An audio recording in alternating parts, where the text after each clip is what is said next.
Olá pessoal, tudo bom?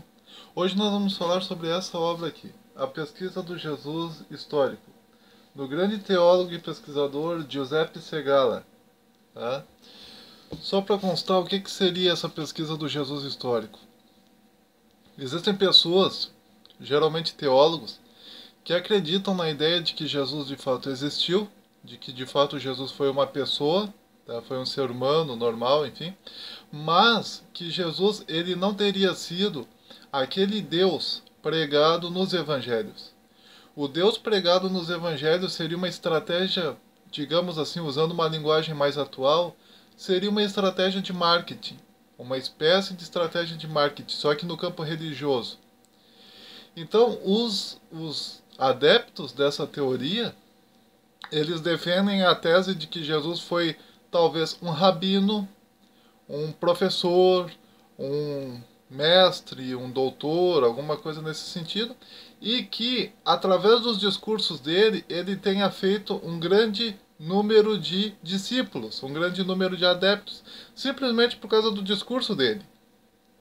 Porque enquanto a religião tradicional daquela época tinha um determinado tipo de discurso, Jesus apresentava um discurso um tanto mais popular, mais agradável aos ouvidos da camada mais pobre. Enquanto que os banhos cerimoniais para a purificação do indivíduo, para que o indivíduo pudesse acessar o templo, era algo muito caro, Jesus pregava, ao lado de João Batista, né? Jesus pregava uma purificação que poderia ser feita em qualquer rio, em qualquer riacho, uma purificação gratuita, promovida pela própria natureza. E isso acabou incomodando as autoridades religiosas daquela época. E, por causa disso, elas decidiram matá-lo. Uma das questões mais interessantes é que Jesus ele teria sido discípulo de João Batista.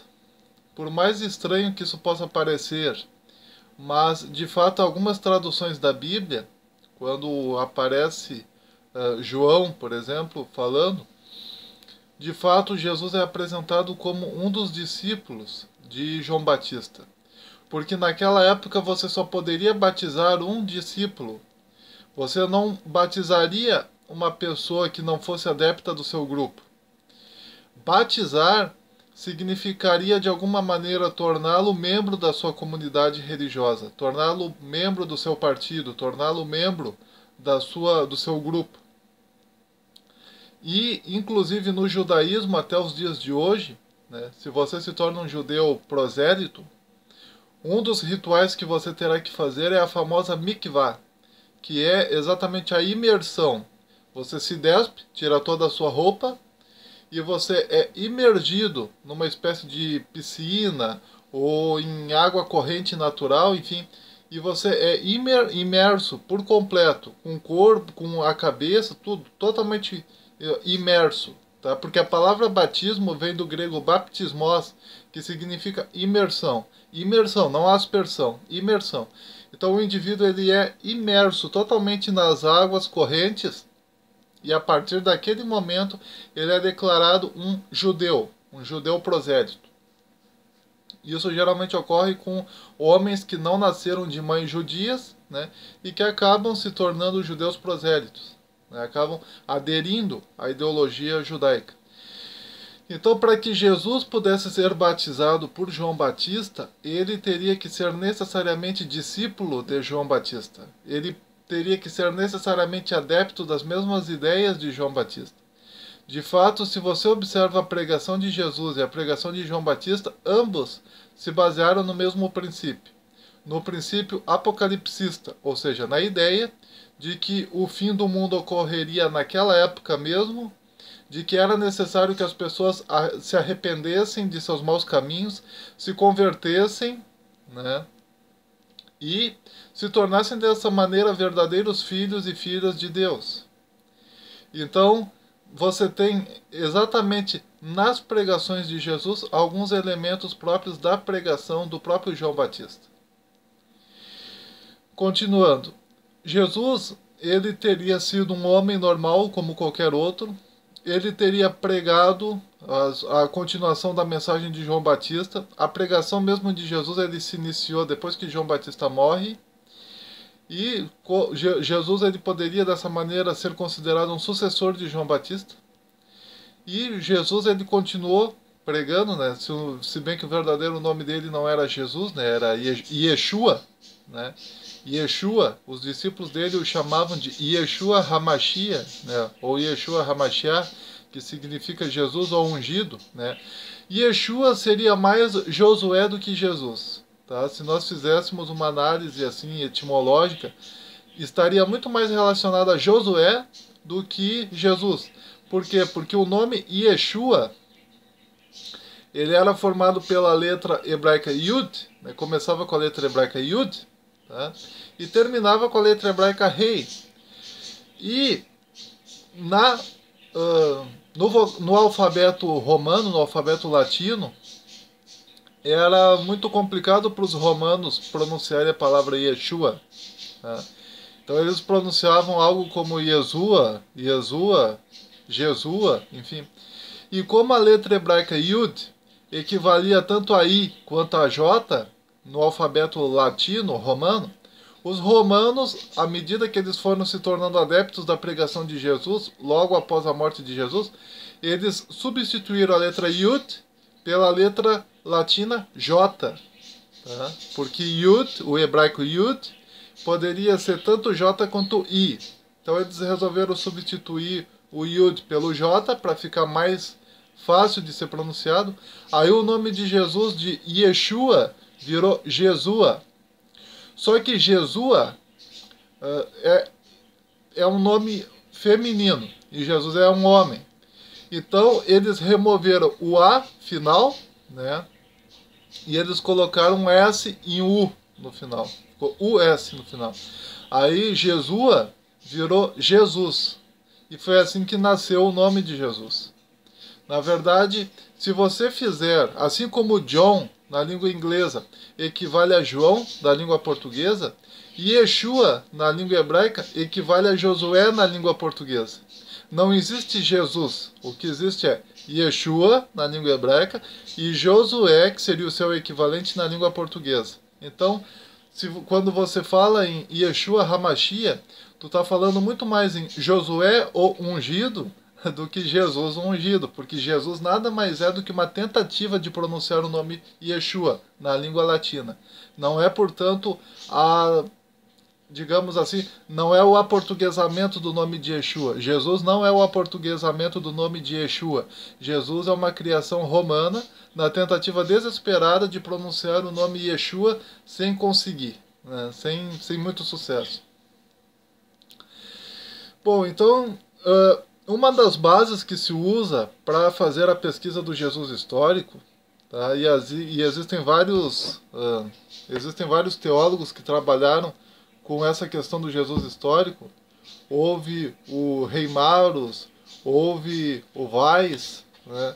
Houve vários indivíduos, né? O Schleiermacher, enfim, houve vários indivíduos que de alguma maneira trabalharam com essa questão do Jesus histórico. Strauss também trabalhou, enfim, e o próprio Giuseppe Segala.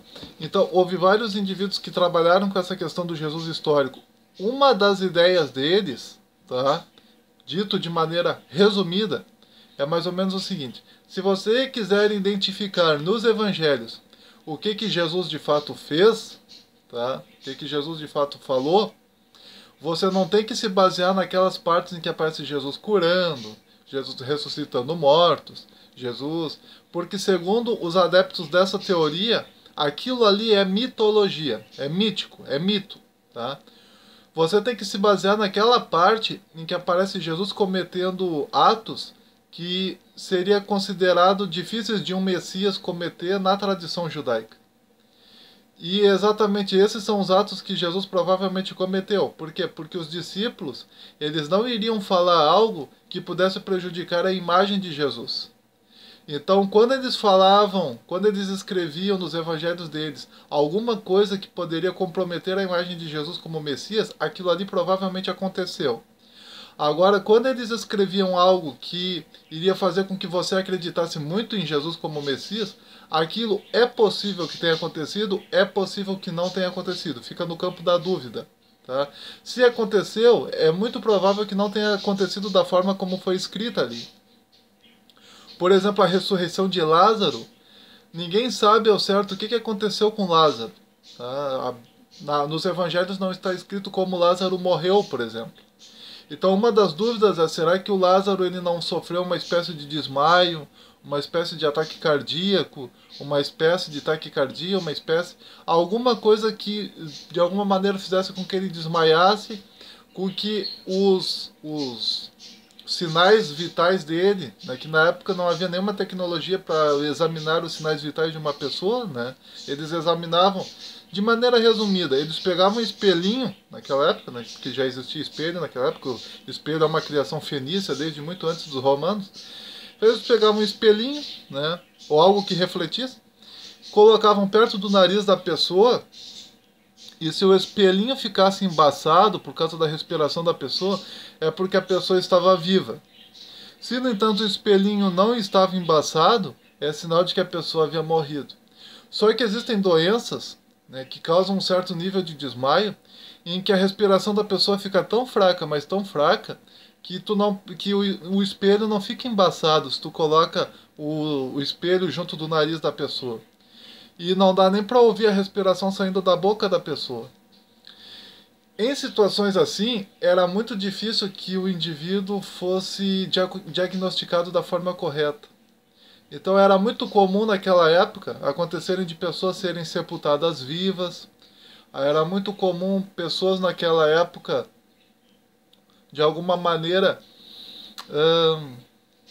sofrerem de catalepsia, né, que é uma doença terrível que faz com que os sinais vitais diminuam ao máximo sem a pessoa morrer. Aí depois que termina os sintomas da catalepsia e a pessoa volta a si, às vezes é tarde demais, ela já está dentro de um caixão, já está sepultada, sem que ninguém saiba que ela ainda está viva. Até hoje, inclusive, existem pessoas que têm medo de serem sepultadas vivas, mesmo com a tecnologia atual. Né? Recentemente, recentemente que eu digo já faz anos, né, alguns anos, 3 anos por aí, um jornal noticiou que aqui no Brasil houve o caso de uma jovem que foi sepultada viva. Então, mesmo com a tecnologia atual, ainda é possível que uma pessoa seja sepultada viva. Então, o caso da ressurreição de Lázaro pode muito bem ser o caso de uma pessoa que foi sepultada viva. Talvez o Lázaro sofresse de catalepsia, talvez o Lázaro tenha sido sepultado vivo, e como na época os sepulcros era nada mais do que uma caverna, dava para a pessoa ser sepultada viva, ela era envolta num lenço, sem que ela morresse de asfixia, porque dentro da caverna havia bastante oxigênio. Então era muito comum isso acontecer. O máximo que poderia acontecer é a pessoa morrer de fome, se a pessoa ficasse presa ali na caverna, né? Sofreria desidratação, sofreria fome por estar presa dentro da caverna. É muito comum naquela época você ouvir lendas, né, de pessoas que ouviam vozes vindas dos sepulcros, né, dessas cavernas nas quais as pessoas eram sepultadas, e as pessoas acabaram mais tarde espiritualizando essas experiências. Provavelmente, originalmente, essas experiências eram apenas resultado de pessoas que haviam desmaiado e sido sepultadas vivas dentro de sepulcros, que eram cavernas, na verdade. Então, era grito de uma pessoa viva, não de uma pessoa morta. Então, quer dizer que o Lázaro, dessa maneira, teria sofrido um desmaio. Né?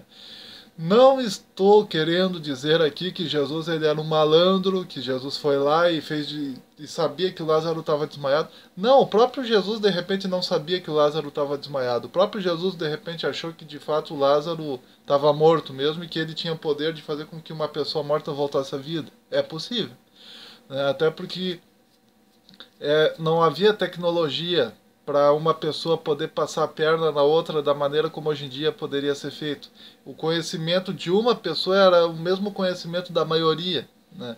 E como Jesus veio de classe pobre, né? Não paupérrima, mas pobre, ele provavelmente também era, de alguma maneira, vítima, digamos assim, da própria cultura religiosa na qual o povo dele estava imerso. Então ele não era, digamos assim, alguém que estivesse acima da religiosidade do seu próprio povo. Assim como o povo dele acreditava que ele tinha poderes, talvez ele mesmo acreditasse que ele tinha poderes.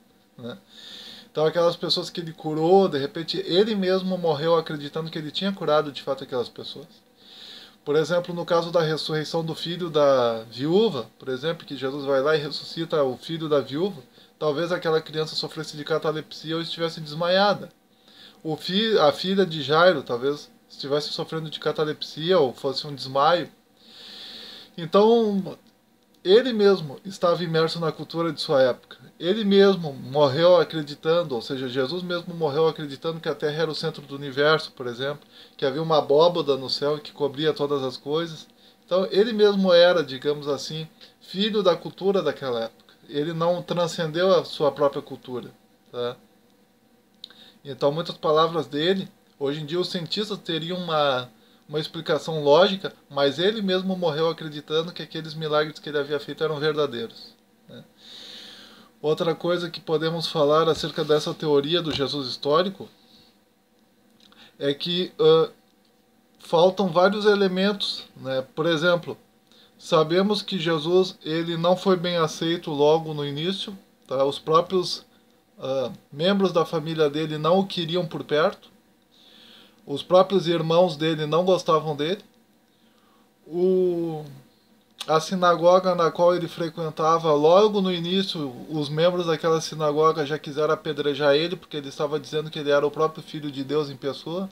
E dizer que você é filho de Deus, na tradição judaica, daquela época principalmente, era o equivalente a dizer que Deus se relacionou com uma mulher e gerou você. Tá? Isso daí seria uma blasfêmia até os dias de hoje. Se você falar para um cristão que Deus foi lá e teve uma relação íntima com uma mulher, o cristão vai te chamar de um monte de nome feio, né? Porque atribuir à divindade características animalescas do ser humano, como relação sexual, necessidade de comer, de beber, de se alimentar, é considerado uma blasfêmia, né? Até mesmo no mundo cristão.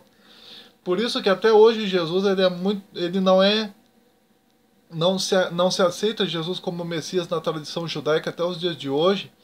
Um dos motivos é exatamente esse, porque se Jesus ele era Deus, como a tradição cristã afirma, então Jesus então significaria que Deus suou em algum momento, que Deus sentiu fome, que Deus sentiu necessidades sexuais, que Deus sentiu sede, que Deus... E isso é algo blasfêmico até de se pensar. Então por isso que na tradição judaica Jesus não é nem aceito como Messias. Porque ao dizer que Jesus é Deus, né, tu está automaticamente dizendo que Deus arrotou, que Deus... Enfim, entende? Porque Jesus, enquanto ser humano, o organismo dele era um de um ser humano normal. Então ele arrotava, sentia sono, sentia fome, sentia frio, sentia calor, sentia sede, suava, enfim. Então quer dizer que Deus algum dia passou por tudo isso, que Deus algum dia foi isso. Então isso é algo blasfêmico de se pensar. Por isso que o povo judeu até hoje não considera Jesus como Messias. E o islamismo, os muçulmanos, também não consideram Jesus como Messias pelo mesmo motivo, né? Não é que os muçulmanos não considerem Jesus como Messias, eles até consideram Jesus como Messias. No Alcorão existem várias passagens que apresentam Jesus como Messias. Só que quando os muçulmanos falam em Jesus como Messias, eles estão falando no sentido dele enquanto rei prometido, enquanto rei de Israel, enquanto aquele que haveria de vir e restaurar o trono, né, de Israel. Mas não como Messias enquanto filho de Deus, né? Porque no islamismo isso é considerado uma blasfêmia terrível, você dizer que Jesus é filho de Deus.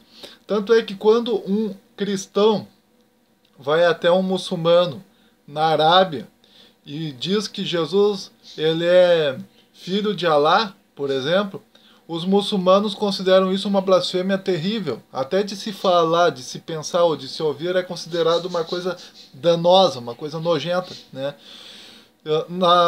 Na língua árabe, Jesus, o nome de Jesus em árabe, lembre-se de que o nome de Jesus originalmente é Yeshua. Esse é o nome de Jesus. O máximo que tu pode fazer é chamar ele de Josué, que seria o termo português mais próximo de Yeshua, né?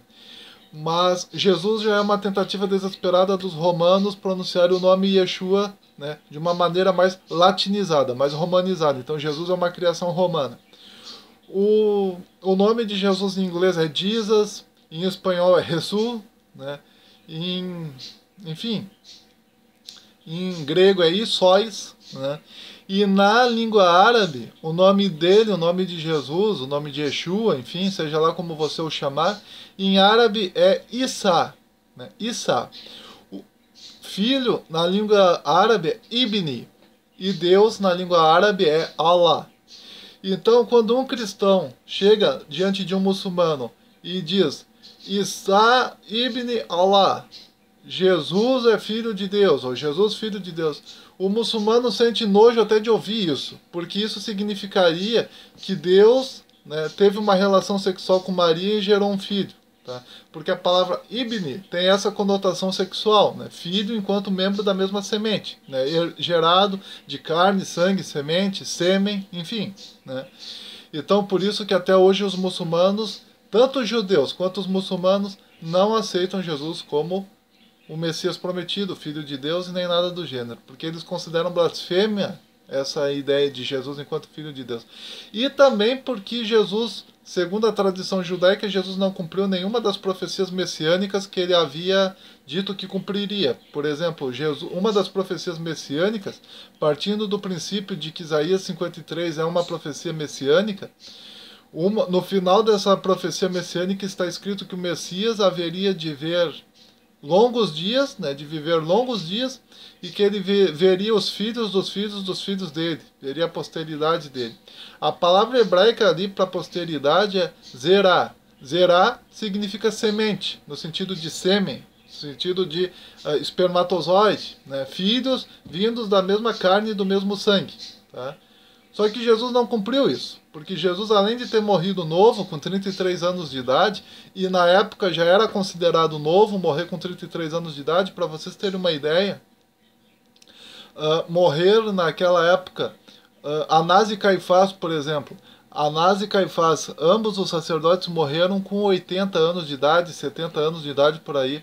Esses sim, morreram de longevidade, morreram velhos e viram os filhos dos filhos deles. Então quer dizer que eles acabaram sem querer cumprindo a profecia messiânica, eles que não eram Messias, segundo o cristianismo e nem segundo a própria tradição judaica. Até porque eles eram descendentes de Levi, eles eram sacerdotes, eles eram levitas. Nada a ver com a descendência monárquica de Judá e de Davi.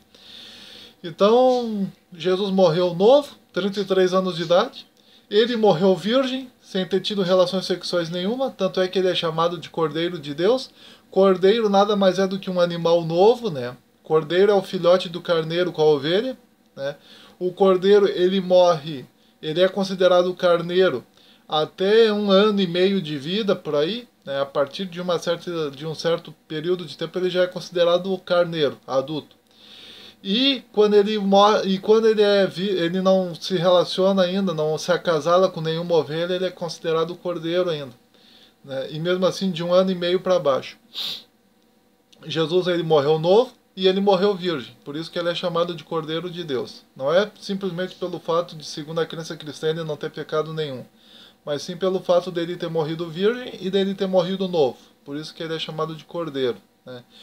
Só que na tradição judaica, o animal que era morto uma vez por ano e cujo sangue era levado numa bacia diante da Arca da Aliança, diante do Santo dos Santos, onde ficava a Arca da Aliança, dentro do tabernáculo e posteriormente dentro do Templo de Salomão, era o sangue de um carneiro, não era o sangue de um cordeiro, né? O cordeiro mesmo, ele só foi morto na festa da Páscoa, na festa do Pêssar. E a festa da Páscoa, a festa do Pêssar, o cordeiro não era morto para purificação de pecados. Em momento nenhum do Antigo Testamento Deus estabeleceu o sangue de cordeiro para ser expiação pelos pecados, né? O cordeiro era morto e seu sangue era colocado nos umbrais das portas, porque na tradição egípcia o cordeiro era um deus que protegia os primogênitos do Egito. Quando Deus mandou matar um cordeiro e mandou colocar o sangue do cordeiro nos umbrais da porta, além de Deus estar derramando a praga dos primogênitos sobre o Egito, Deus ainda estava mandando os hebreus matarem um cordeiro e colocarem o sangue do cordeiro nos umbrais da porta. Era um sinal para os egípcios de que o Deus protetor deles, o Deus protetor de seus primogênitos, havia morrido 2 vezes, né? Uma através da blasfêmia dos hebreus, de matar o Deus cordeiro dos egípcios e colocar o sangue dele nos umbrais da porta, e outra né, que era a manifestação dos próprios primogênitos do Egito morrendo, né? Então os egípcios foram atormentados 2 vezes aquela vez. Tanto é que o faraó, depois que o primogênito dele morreu e ele viu aquilo que para a religião egípcia seria uma blasfêmia, que era o sangue de um cordeiro nos umbrais da porta, imediatamente o faraó mandou os hebreus embora do Egito, né? Então o faraó ficou grandemente atormentado com aquilo. Quer dizer, e na tradição do Talmud babilônico, não me lembro em qual tratado, né? Vou ficar devendo para vocês o tratado, mas o Talmud babilônico ele explica pra gente isso, que o objetivo de Deus era exatamente esse, deixar o faraó egípcio bem nervoso, né? Fazer com que ele ficasse bem nervoso por ver o sangue do Deus dele nos umbrais das portas, né? Era um sinal claro de que o Deus dele tinha morrido na mão dos hebreus, né? Então, como se o Deus dos hebreus tivesse matado o sangue, matado o Deus egípcio, o protetor dos primogênitos, e agora os hebreus estivessem zombando daquele Deus morto, né, e colocando o sangue dele nos umbrais da porta. Então foi uma coisa bem atormentadora para os egípcios, assim. Então, já no caso, então Jesus ele não cumpriu nenhuma profecia messiânica, tá? Uma das profecias messiânicas exigia que ele morresse, não, exigia que ele trouxesse a paz ao mundo, tá? E que ele vivesse longos dias. E não havia nenhuma profecia messiânica que obrigasse o Messias a ser um Deus, tá? Ele não precisava ser Deus. Ele era para ser da descendência de Davi, apenas isso e nada mais, descendente dos antigos reis de Judá. Mas Jesus, ele se autoproclamava Deus. E se você parar para analisar, Deus, ele proibiu expressamente na Bíblia que você adorasse a criatura, tá? Então, se você acredita que Jesus ele é 100% Deus e que Jesus é ao mesmo tempo 100% homem, quando você adora Jesus, você está adorando tanto a Deus quanto a um homem ao mesmo tempo. Você está adorando tanto a criatura quanto o Criador ao mesmo tempo. Ao adorar Jesus, você está adorando tanto Deus, porque ele é 100% Deus, segundo a teologia cristã, mas ao mesmo tempo você está adorando um homem, porque ele também é 100% homem, segundo a teologia cristã. E por isso é considerado uma grande blasfêmia. Então, quando tu adorar homens na tradição judaica é idolatria. Então, por esses motivos, Jesus ele não é considerado Deus na tradição judaica. Então, eu gostaria que vocês lessem esse livro, compartilhassem esse vídeo, dessem seu joinha, e é isso.